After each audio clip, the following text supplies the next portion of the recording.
Beaucoup de personnes après 60 ans font très attention à leur alimentation.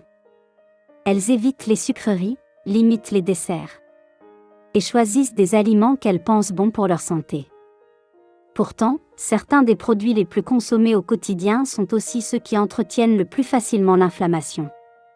Et le plus surprenant, c'est qu'ils sont souvent recommandés comme étant équilibrés. Autrement dit, vous pouvez entretenir l'inflammation sans jamais avoir l'impression de mal manger.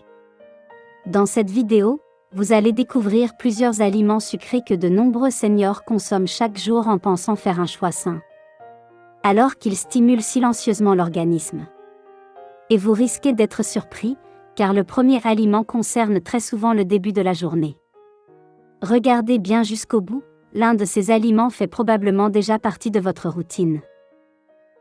Certaines habitudes alimentaires semblent tellement normales qu'on ne les remet jamais en question. Elles font partie du quotidien depuis des années. On les retrouve au petit déjeuner, lors d'une collation ou même entre deux repas. Et justement, parce qu'elles paraissent anodines, elles passent totalement sous le radar. On ne les associe ni au sucre, ni à un problème particulier. Pourtant, ce sont souvent ces choix automatiques, répétés chaque jour, qui maintiennent une stimulation permanente de l'organisme. Non pas à cause d'un excès évident, mais simplement parce qu'ils sont consommés sans interruption réelle au fil de la journée. Le corps ne reçoit alors presque jamais de phase de repos métabolique. Et c'est précisément cette répétition qui devient problématique.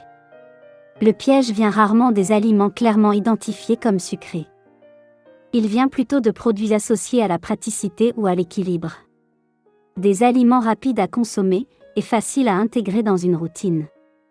Mais certains de ces produits possèdent une caractéristique commune, ils sont transformés de manière à être digérés très rapidement. Autrement dit, ils apportent de l'énergie immédiate, mais sollicitent aussi fortement les mécanismes de régulation interne. Et lorsque cette stimulation revient plusieurs fois par jour, elle entretient progressivement un terrain inflammatoire discret. Le problème ne vient donc pas uniquement de la quantité consommée. Il vient surtout de la fréquence. À chaque prise alimentaire riche en glucides rapidement assimilés, l'organisme doit relancer ses mécanismes d'adaptation énergétique. Si ces sollicitations deviennent trop rapprochées, le corps reste en mode gestion permanente. Il n'a plus réellement le temps de revenir à un état stable. Ce fonctionnement continu influence progressivement l'équilibre métabolique global.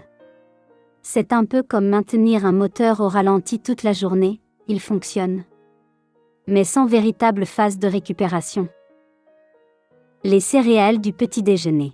Parmi les aliments les plus souvent concernés, le premier surprend presque toujours. Il s'agit des céréales du petit déjeuner. Leur image est rassurante. Elles sont associées à un repas structuré et équilibré. Cependant, beaucoup de ces produits subissent une transformation industrielle importante. Les grains sont fragmentés, chauffés ou soufflés, ce qui modifie profondément leur structure. Résultat, les glucides deviennent beaucoup plus rapidement assimilables. La glycémie augmente alors rapidement après le petit déjeuner. Cette montée est souvent suivie d'une baisse d'énergie quelques heures plus tard, parfois accompagnée d'une sensation de faim précoce. Chez les personnes de plus de 60 ans, cette alternance répétée entre montée et chute énergétique peut favoriser une instabilité métabolique quotidienne. Et lorsque ce schéma se reproduit chaque matin, il contribue à maintenir un terrain inflammatoire discret mais constant. Et le prochain aliment est encore plus surprenant.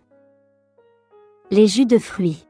Les jus de fruits sont généralement perçus comme naturels et bénéfiques.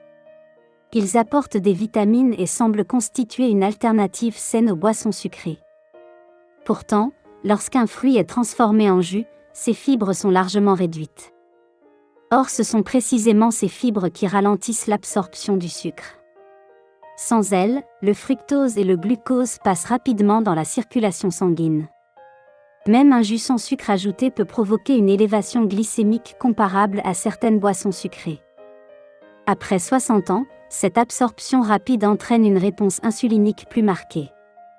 Consommé régulièrement, notamment au petit déjeuner, le jus de fruits peut donc participer à une stimulation métabolique répétée peu favorable à l'équilibre inflammatoire. Les produits allégés ou 0%. Ils donnent l'impression de réduire les excès alimentaires tout en conservant le plaisir. Mais lorsque les matières grasses sont diminuées, le goût doit souvent être compensé.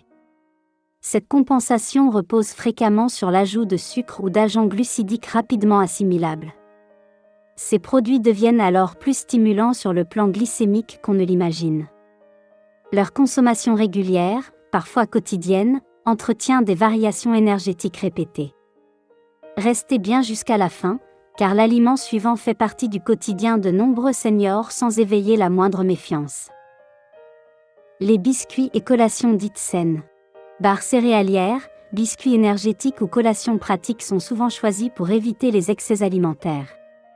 Ils semblent représenter une solution raisonnable entre les repas.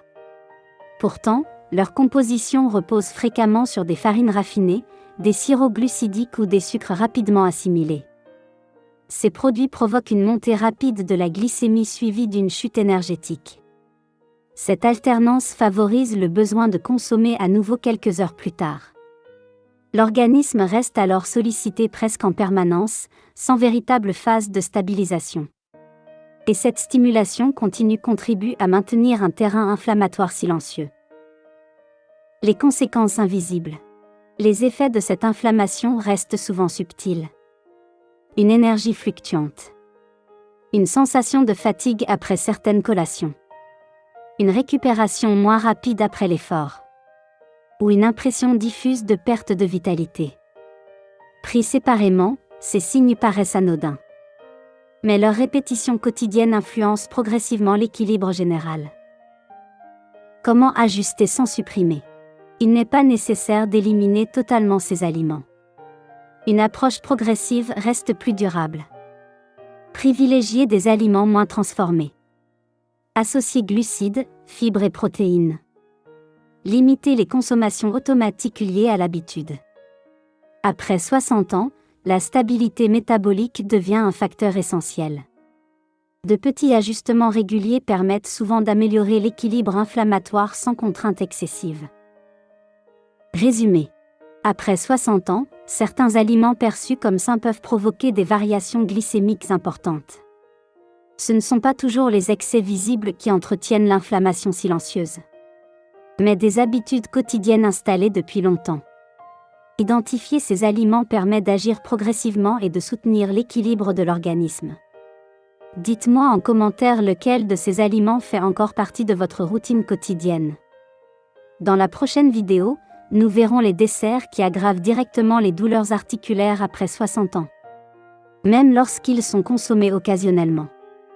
Et si vous souhaitez continuer à mieux comprendre le lien entre alimentation, inflammation et vitalité après 60 ans, merci de vous abonner à la chaîne. À très bientôt.